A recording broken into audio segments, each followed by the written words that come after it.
தைப்பூசம் வந்ததையா தைப்பூசம் வந்ததையா தரையெல்லாம் மேகம் வந்து நீராட்டும் நேரமையா அழகன் குமரனுக்கு அபிஷேகம் நடக்குதையா சந்தனம் பன்னீரும் திருநீரும் மணக்குதையா பழனிமலை யானே என்று பக்தியோடு பாடுகிறோம் பழமாக இனிப்பவனை பசியார பார்க்க வந்தோம் பால்முகத்தை பார்க்க வந்தோம்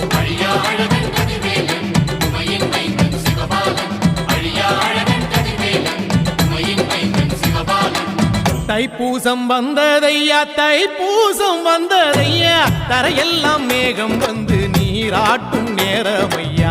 ஆண்டி குமரனுக்கு அபிஷேகம் நடக்குதையா சந்தனம் பன்னீரும் திருநீரும் மணக்குதையா